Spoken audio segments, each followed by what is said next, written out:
여러분 안녕하세요. 반갑습니다. 저는 부산 순복음 금지연교회 김영근 목사입니다.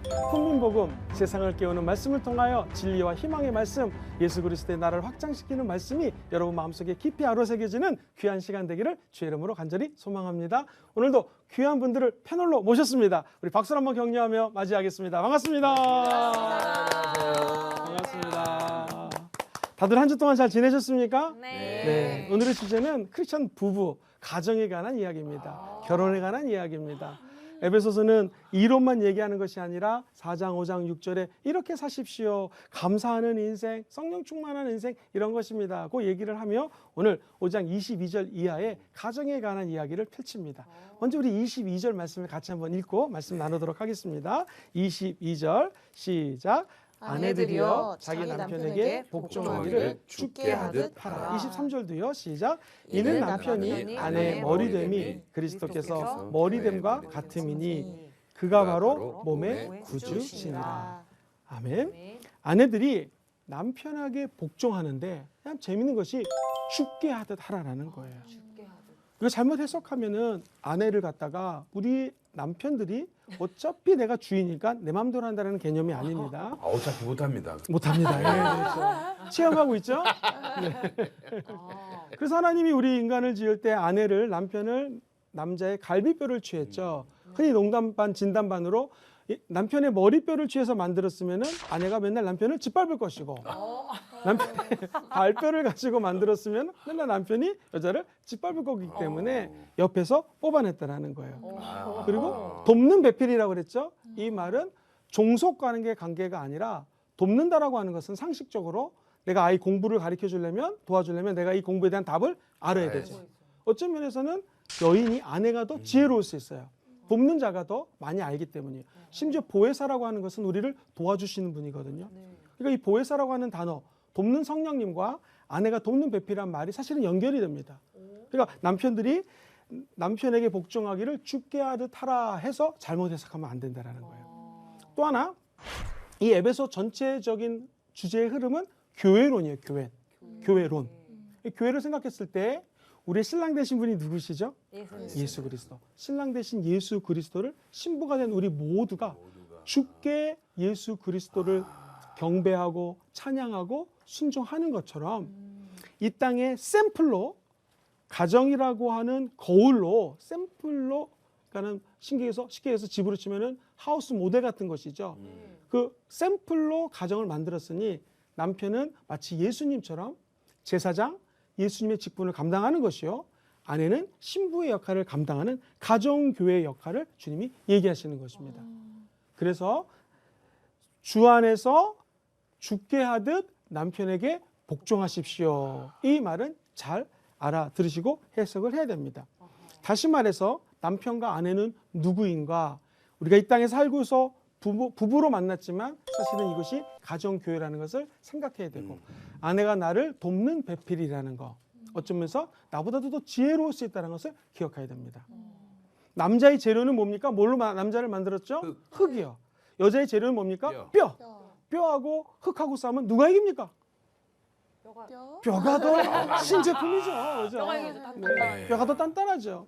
그래서 우리 남자들은 성경적으로 생각하시고 아내를 사랑하되 좀 이따 나오겠지만 주님이 우리를 위해서 죽은 것처럼 아내를 어떻게 해야 돼요?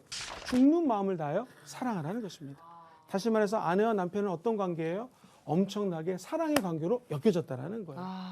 우리가 하나님 아들 예수를 사랑하듯이 사랑해야 되는 것이고 예수님이 십자가에서 죽는 것처럼 아내를 사랑하라는 가르침이 바로 가정입니다. 그래서 크리스찬 부부는 어떻게 살아야 됩니까? 먼저 사랑으로 살아가는 것이 바로 가정이라는 것입니다.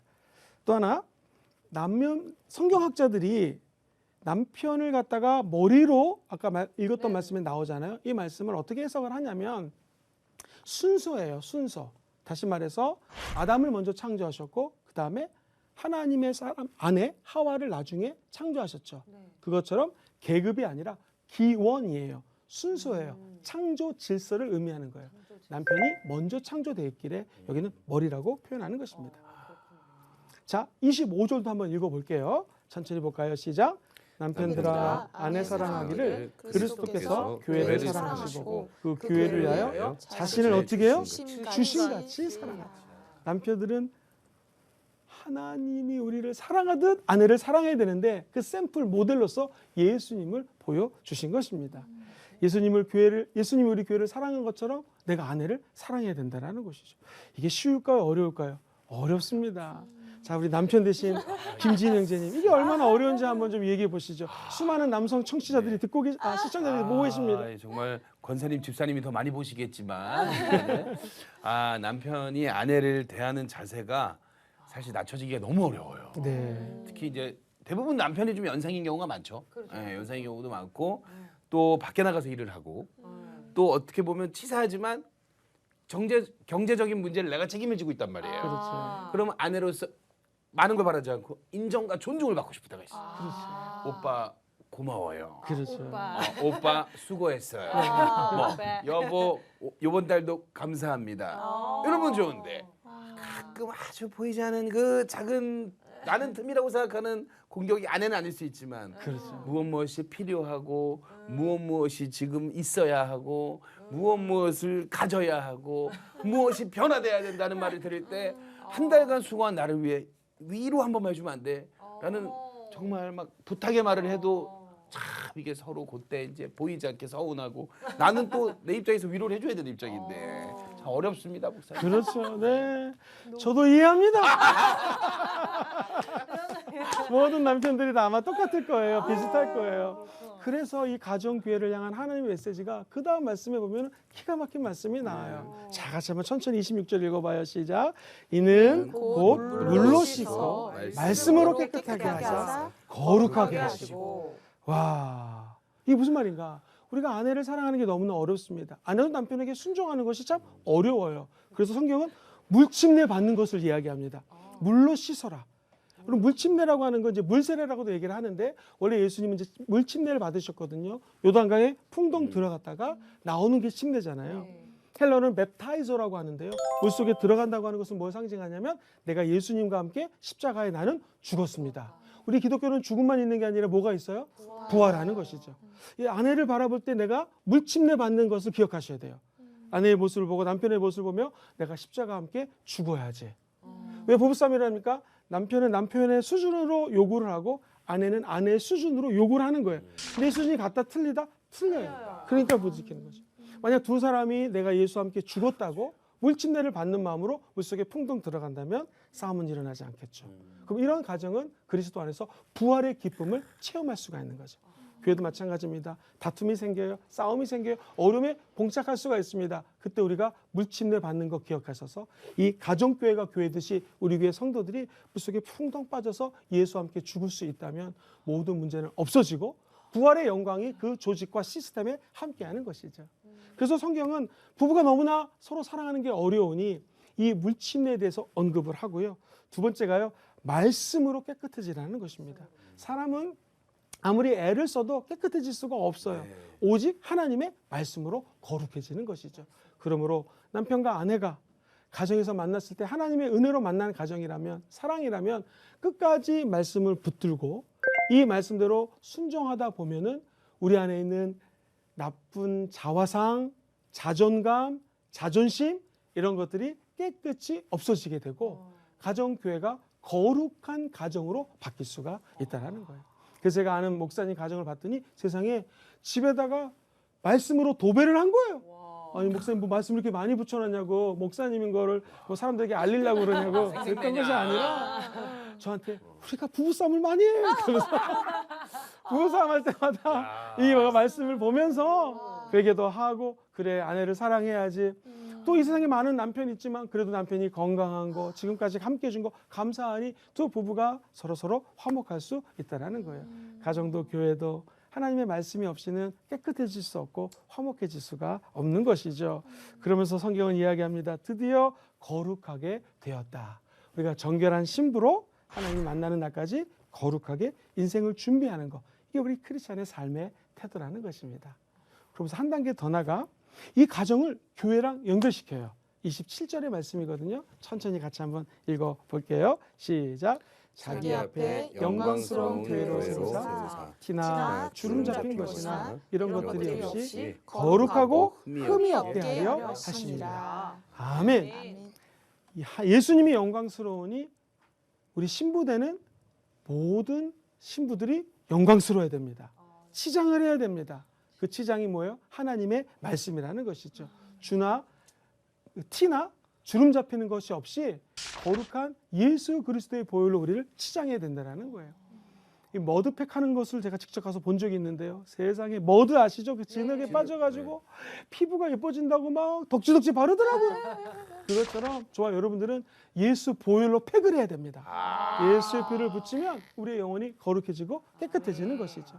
말씀 우리의 영혼을 붙이게 되면은 하나님의 은혜 가운데 이 가정이 흠도 없고 거룩하게 보존되는 은혜가 있게 될 줄 믿습니다. 특별히 남자분들 회사 가면 여자 직원들에게는 맛있는 거 사주면서 아내에게 라면만 먹으라고 하면 안 됩니다. 안 됩니다. 그죠?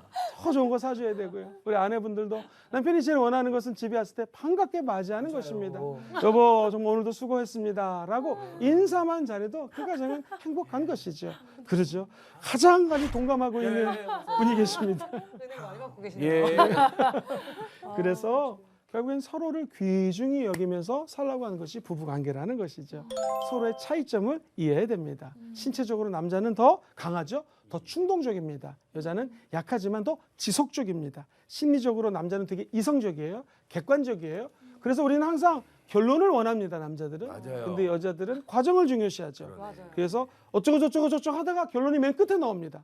남자는 그렇기 때문에 참아야 되고 아내는 될 수 있으면 내가 무슨 얘기를 하는지를 먼저 얘기를 해주면 굉장히 은혜받는 분들이 왜 있습니다. 대답 안 하냐고 그렇게 물어봤는데 기다렸어야 되네. 그렇죠. 기다려야 됩니다. 영적으로 남자들은 논리적이고 합리적이고 되게 강력하죠. 근데 여자들은 감성적이고 과정을 중점적으로 여기고 세밀한 것을 보게 됩니다. 예전에 어떤 책에서 읽었는데요. 60 넘으신 부부가 이혼을 하게 됐습니다. 마지막으로 밥을 먹자 해서 통닭을 시켜 먹었답니다. 근데 남편은 그 날개 쭉지를 뜯어갖고 줍니다. 근데 아내가 화가 나는 거예요. 내가 왜 싫어하는 거 주냐고. 남편이 사실은 우리는 어렸을 때부터 제일 맛있는 데가 어디예요? 다리보다도 날개 쭉지라고 알았고 날개. 실제로 제일 날개 쭉지에 가는 그 맛있다. 근육 같은 것이 맛있답니다. 그래서 나 이거 귀한 걸 준 거라고. 근데 아내는 원하는 건 다리였던 거죠. 생각해보니 몇십 년 살면서 어떤 부위를 좋아하는지를 물어봤더라면 또 싸우고 헤어졌습니다. 이 아내가 생각해보니 그 다음날 미안한 거예요. 그래도 내가 이혼하는 마당에 전화라도 해야겠다라고 전화를 했습니다. 전화를 꺼버린 거예요. 아이고 이 사람이 또 삐졌구나 했는데 낯선 전화를 받았더니 남편이 어저께 돌아갔습니다. 그런 얘기를 들었다는 거예요. 그렇죠. 우리가 내 아내가 내 남편이 뭘 좋아하는지를 우리는 하나님이 아니기 때문에 알 수가 없습니다. 물어봐야 되고요. 물어보지 않는다면 나는 닭다리를 좋아합니다. 날개를 좋아합니다. 마찬가지로 내가 좋아하는 것이 어떤 건지를 미리 얘기를 하고 교제한다면 이런 불행한 일들은 아마도 일어나지 않을 것입니다. 그래서 부부는 둘이 아니라 둘이 하나가 돼서 한 몸을 이루는 것이죠. 그래서 서로가 하나인 것을 늘 인식해야 됩니다. 이 고린도전서 11장 8절로 9절에 보면 이런 말이 나와요. 남자가 여자에서 난 것이 아니라 여자가 남자에서 났기 때문에 남자가 여자를 위하여 지음받지 않고 여자가 남자를 위하여 지음받은 것이라면 그렇기 때문에 남자가 머리고 아내는 지체입니다. 자, 머리가 지체를 귀하게 여겨야죠. 머리만 있다고 몸이 돌아갑니까? 아니죠. 지체는 머리를 귀하게 여겨야 돼요. 두 머리와 지체가 하나인 것처럼 예수님이 머리가 되고 우리 교회의 모든 신부들이 하나이듯 가정도 남편과 아내가 하나로 연결되었다는 것을 기억해야 된다는 거예요. 자, 그럼 이렇게 부부 관계 또 부부로서 연을 맺기 전에 먼저 결혼이라는 것이 있는데 사도 바울은 에베소에 있는 성도들을 향하여 결혼에 대한 이렇게 언급합니다. 자, 우리 같이 한번 28절 말씀을 천천히 읽어보겠습니다. 시작. 이와 같이 남편들도 자기 아내 사랑하기를 자기 자신과 같이 할지니 자기 아내를 사랑하는 자는 자기를 사랑하는 거예요. 아하, 자기를 먼저 사랑해야 돼. 누구 안에서? 예수님 안에서. 주 안에서 나를 사랑하고 다른 사람을 사랑할 수가 있어요. 떠오른 말이 무엇입니까? 여러분 248개의 하라라고 하는 율법이 있습니다. 그리고 365개의 하지 말라라는 율법이 있어요. 합치면 613가지 율법을 매일 지켜야 됩니다. 재밌는 것이 우리 인간의 뼈를 유대인들은 248개라고 이야기를 해요. 248개 인간의 몸에 있는 뼈만큼 이 말씀을 따라야 된다는 거예요. 365 떠오르는 게 뭐예요? 365일. 매일매일 이 율법을 따라야 된다는 거예요. 인간이 따를 수 있다 없다? 따를 수가 없네요. 그래서 우리 하나님이 10계명으로 줄여줬어요. 인간이 10계명도 따를 수가 없습니다. 그래서 우리 예수님이 크고 작은 계명 중에서 첫째 되는 계명이 마음을 다하고 뜻을 다하고 몸을 다하고 힘을 다하여 야훼 하나님을 여호와 하나님을 사랑하라. 두 번째 이웃을 사랑하는데 어떻게? 내 몸과 같이 사랑하라. 그렇죠. 예수님 안에서 내 자신을 사랑할 때 이웃을 진정 사랑할 수가 있어요. 그래서 우리 가정에서 아내를 사랑하는 거, 남편을 사랑하는 거, 주 안에서 먼저 예배를 통하여 하나님이 나를 얼마나 사랑하는지를 거의 은혜 가운데 체험을 해야 됩니다. 느끼게 됩니다. 그리고 그 사랑으로 내 아내와 남편을 사랑해 줄 수가 있는 것입니다. 그래서 우리 기독교인들, 특히 남편분들은 아내를 위해서 기도할 때 성령 충만하게 달라고 기도해 주셔야 됩니다. 아내가 성령 충만해야지 결국 그 사랑으로 내가 사랑받을 수 있는 것이고, 나도 성령 충만해야지 아내를 품어줄 수 있기 때문에 그런 것이죠.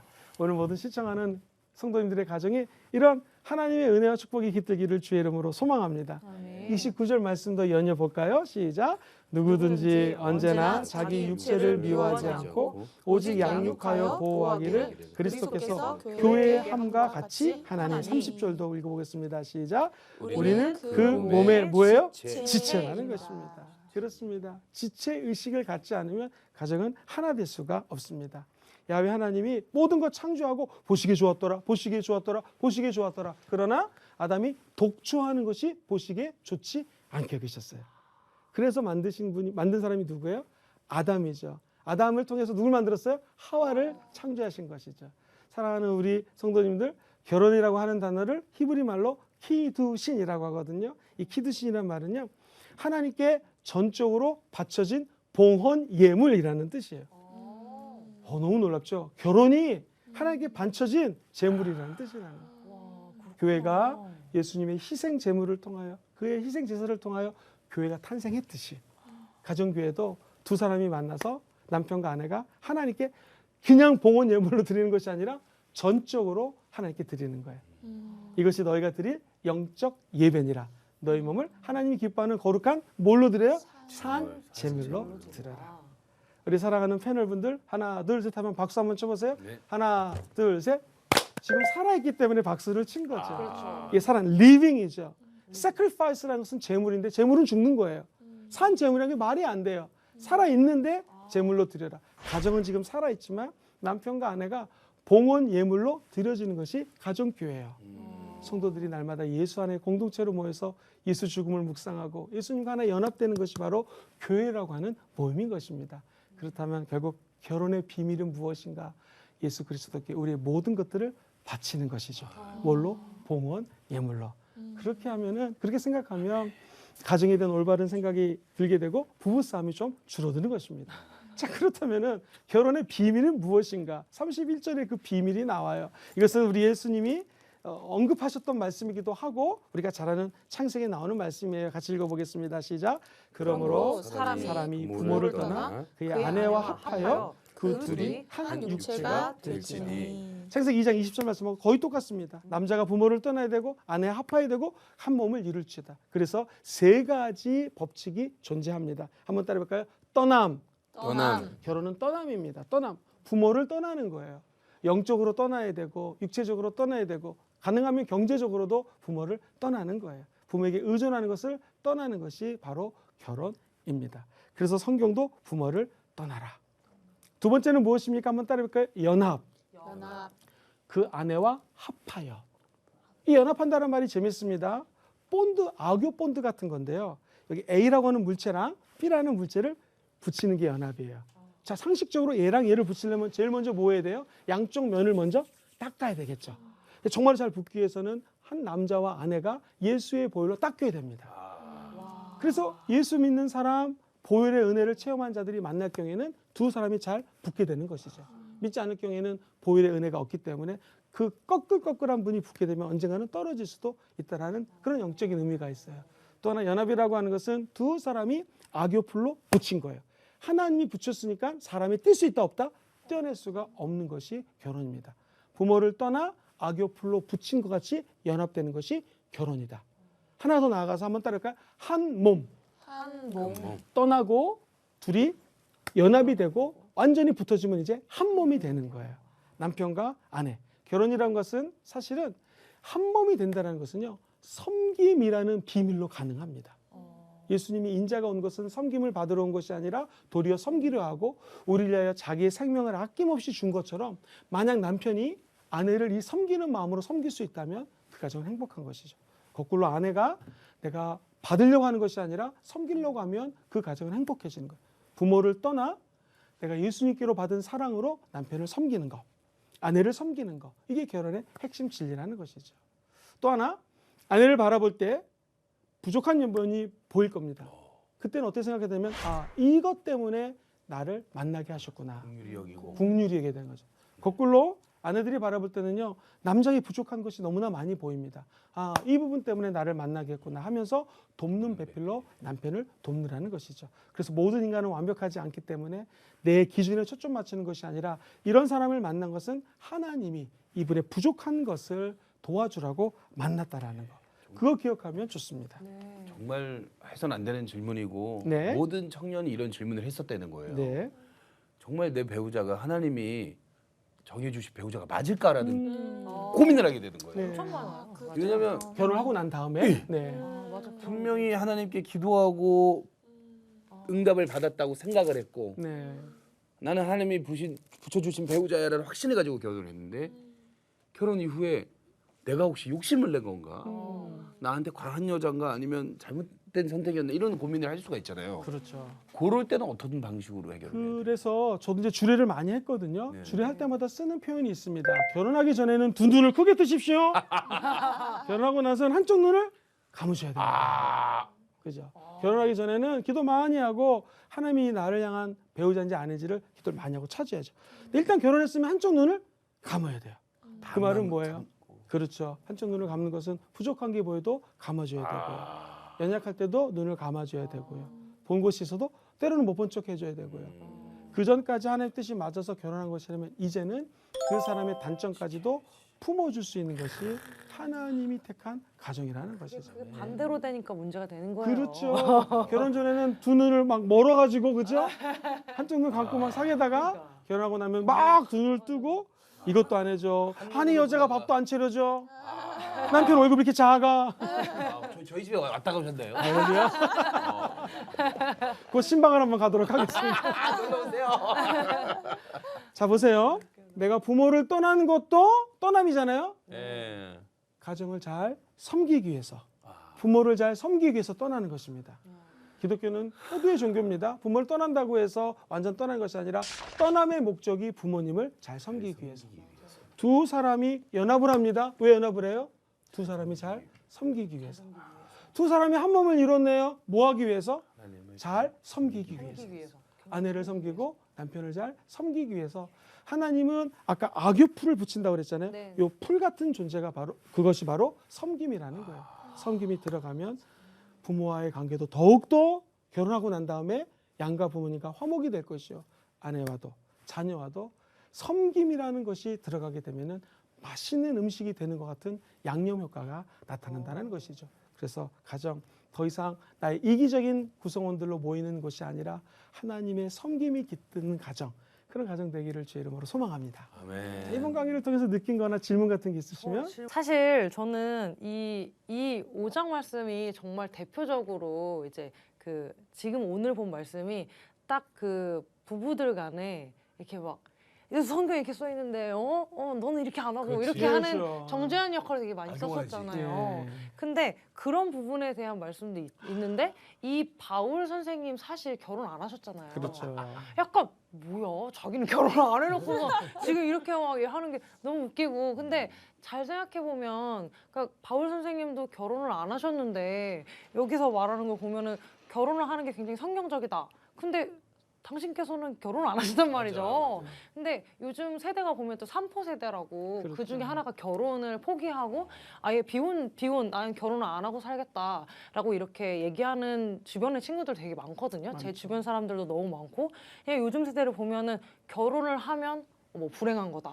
막 어디 살아보면 자녀를 안다. 뭐 하려고 났냐. 아주 그렇게 얘기하는 사람들이 많은데 좀 저는 그래서 정말 좀 그런 부분이 헷갈리더라고요. 바울 선생님도 결국에는 독신으로 하나님을 섬기는데 그렇게 세월을 보내셨고 네. 그렇게 하는데 사실 좀 목사님의 좀 견해가 너무 궁금한 거예요. 이 네. 비혼주의에 대한 부분에 대해서 사실 선생님 그 바울 선생님도 결혼 안 하셨는데 결혼을 하는 것만이 무조건 성경적인 것인가 네. 이런 부분이 좀 궁금했어요. 그렇죠. 일반적으로 사람들에게 질문하면 그렇게 대답을 하죠. 결혼을 해도 후회, 안 해도 후회. 그죠? 하면은 했기 때문에 우리 김진 형제처럼 고통과 눈물과 아픔이 있고요. 그러나 안 했다고 하면은요, 자녀를 지금 낳았잖아요. 아비의 마음. 아이들을 키우면서 저 해맑은 눈빛과 아버지 이렇게 생각할 때 하나님 마음이 이거구나. 아이들이 응가를 하고 쉬를 하지만 그걸 하나도 더럽게 느껴지지 네, 맞아요. 않고 돌봐주는 부모의 마음, 아버지의 마음을 느낄 수 있기 때문에 가정교회를 세우는 것은 결코 쉽지 않습니다. 어렵습니다. 그러나 가정교회를 통해서 수없이 많은 다른 경험을 할 수 있어요. 아내와 남편의 다른 점을 이해하고 용서하는 것, 자녀를 키우면서 상상도 못할 하나님의 사랑에 대한 것을 직간접적으로 체험할 수 있는 것. 그리고 기도의 범위가 넓어지는 것들을 통하여 우리는 하나님의 마음을 조금씩 더 알아갈 수가 있는 것이죠. 그래서 저는 결혼은 안 하고 후회하는 것보다 하고 후회하는 것이 지혜롭다고 이야기를 해드립니다. 네. 그리고 바울 선생님은 결혼을 안 한 것은 사실이지만 혼자 할 수 있으면 혼자 살되 할 수 있것은 결혼을 하라라고 또 바울 선생님도 권면을 해줬던 것을 볼 수가 있습니다. 바울 선생님 같은 성품 정도 되면 안 해도 안 해도 되니까 그렇겠지. 가정이라고 하는 것은 정말 미스테리한 것입니다. 우리가 다 알 수가 없어요. 근데 한 가지 확실한 것은 가정도 교회입니다. 우리 개인도 교회요, 가정도 교회요, 여러분이 섬기는 교회도 교회입니다. 바라기는 가정 같은 교회, 교회 같은 가정, 그런 하나님의 사랑이 깃드는 공동체가 되시기를 주의 이름으로 소망합니다. 아멘. 이제 한 주 동안 열심히 사시고 다음 주에 기쁜 마음으로 뵙겠습니다. 할렐루야, 수고하셨습니다.